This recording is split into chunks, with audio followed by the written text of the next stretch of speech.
are live just outside of practice today, and Coach, I know seemed like today maybe a little more emphasis on some goal line stuff there at the end of the practice.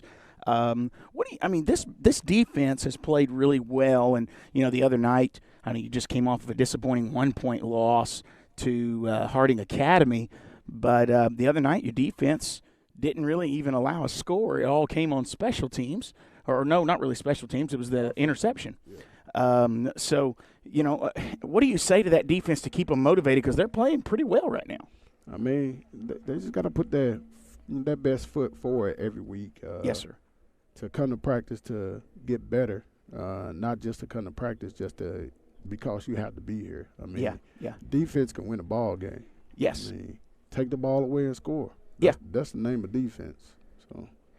Well, and does that do – I mean, I know it can be kind of discouraging to an offense to have to face that defense pretty much every day, but that's got to make your offense better in the long run. Well, to be honest with you, a lot of those guys that are on defense actually play first offense. So okay. That's the reason why our offense struggles so much, because you don't have the push from the scout team that's challenging our offense. And okay.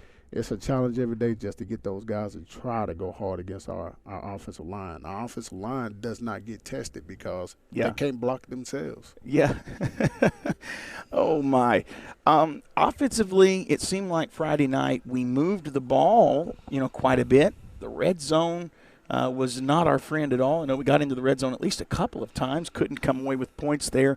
What is it that's keeping us from getting over that hump and start scoring offensively? Man, just at the right moment, someone would miss a key block. And that right there will blow a play up, or we'll have a bad snap after that and back us up even more. We end up having to throw a 50-50 ball. And I hate throwing 50-50 balls. Yes. I'd rather throw something. I mean, when we move the ball in the passing game, you saw us, the quick passing game. Yes. That's my ideal of a passing game. I mean, sir.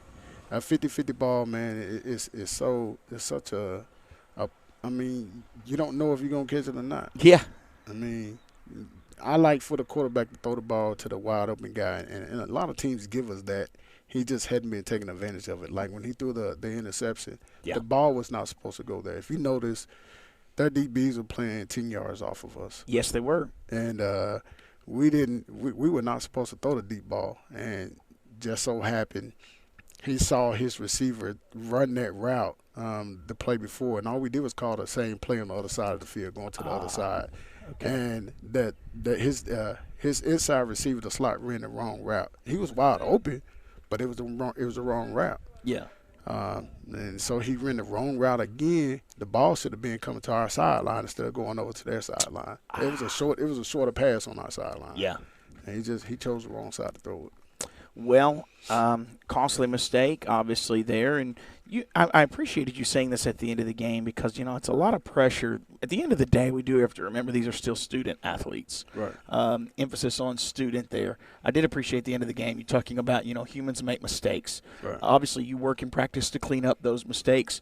How has Leonardo took that this week, missing that extra point? I mean, Leonardo is he's a kid, man, and I don't fault Leonardo for anything. I mean, that could have been. I mean, we could account for the snap not getting there in time and throwing his timing off and everything. That's just things that happen in the game. Yeah. I mean, we have plenty of opportunities to put that game away. So how do you approach that with him? Do you take him to those other opportunities and say, hey, yes, you made a mistake, you missed it, get better, but do you point to those other things? I mean, he knows exactly what he did wrong to miss that. So, okay. I mean, when he came to the sideline, my first question is, what'd you do?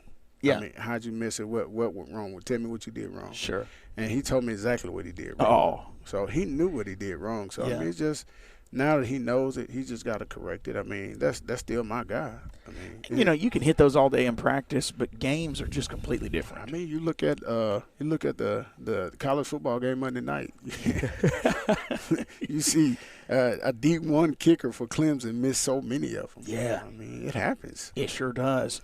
And you've already said there was other points in the game. You got the interception that's come back. Otherwise, you win that game 6-0. Right. Also. Man, Jeremiah Jones breaks that touchdown run at the end within like 2 minutes of the game being over. Right. Being called back for a holding penalty. It shouldn't have. That was tough. The flag shouldn't have been thrown. I believe that. You look at it on film. Jeremiah's crossing the end zone when the supposed holding actually occurred, and if that kid has no chance of making a tackle, why are you calling holding? Yeah. I mean, in the rules meeting that I went to in August, that was emphasized that we will not throw a flag behind the play when the kid does not have a chance to make the tackle. And that's exactly what happened. Yeah. So, I mean, again, referees are human too. Yes, they are. But at the same time, I wish they let the kids decide the game instead of them deciding it. Yeah, that was tough because, man, I just knew we had walked away with the first W. I know you can't live with that in the rearview mirror as far as, that game's done. There's nothing you can do about it now. We're looking to Greenfield coming in here, getting our second home game in a row. How do you expect us to respond? And Greenfield's coming in hot. I wish that our guys – I'm hoping that our guys would respond with a sense of urgency. I mean, Greenfield is a good ball team. They're coached well. They do things right. But at the same time, we gotta minimize our mistakes. Like I told the guys, if we fix us, we'll be a good ball team. Yes, sir. And right now, we just got to stop making just crazy mistakes. I mean, sometimes our running back line up on the side he's not supposed to line up on. The first play of the game, he got in the way of the jet sweep because he lined up on the wrong side. I mean, things like that. We run so many of those plays in practice and get in the game, and the lights come on, and it's a different atmosphere. Yeah. The guys, the nerves get to them, man. They just got to stop that. Just take a deep breath. It's only football. That's right. That's right. You do this so much in practice, you want it to become second hat to where, it doesn't become something awkward on Friday night for them. Right.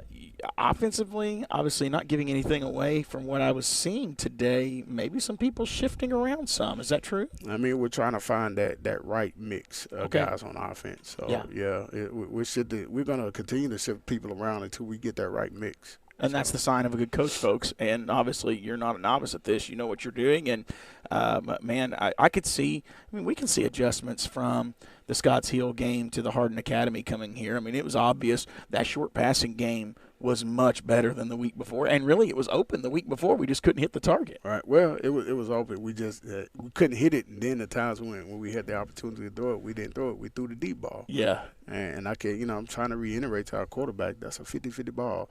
I want you to take the high percentage pass. I mean, take something we know we can catch. And I'm not saying this is what that kid's doing by no means, but do you think that these players creating their own highlight reels to release on their own, do you think that plays into some of that where they make those decisions hoping to get that big play? If it could, but at the same time, if that is what they're doing, they're hurting themselves. And the team. Yeah, they're hurting themselves because, the quarterback, his passing percentage is down because you're throwing so many deep balls. You don't have to, if you look at the Colorado game the other day, he was picking those guys apart. Or let's talk about the best quarterback I've ever seen play the game.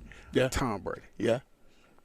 Tom Brady he did not throw a lot of deep balls. No, he didn't. He will carve you up, probably 20 yards off the ball to 10 to 15 yards to 5 yards off the ball. Yeah. Because the ball went to the right location, the right place. That's right. And he's going to go down right now in history as the greatest quarterback to ever play. So we talked about the defense playing lights out, not allowing any points for the first time all season last Friday night.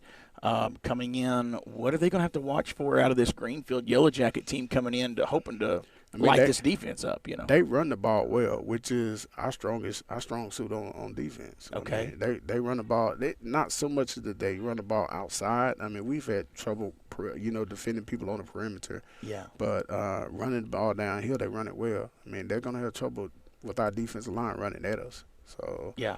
We'll see what happens. And, that was kind of Hardin Academy's bread and butter, was that number 7, big boy. They would run. We really did a good job containing him last week. Yeah, hopefully. We let him out a couple of times with our outside linebacker getting upfield too far, and they ran the ball underneath us. But, that's just outside linebackers got to attack better. Yes, sir. That's one thing we focus on in practice. So Sure. Well, we look forward to Friday night, Coach, as the Greenfield Yellow Jackets come to town. And then this is actually our first big district game. How much of that has been in the talk this week? Man, every game from here to the rest of the regular season is a big game because that district. Yeah. Our district. It's I mean, unfortunate for us that, I mean, everything from now on counts as playoffs. But Yeah. that's just the card. That's the hand we've been dealt. So we're gonna play our card. That's exactly right. Yeah. That's exactly right. Well, thank you, Coach. I appreciate it. We look All right. forward to Friday Night Lights. All right.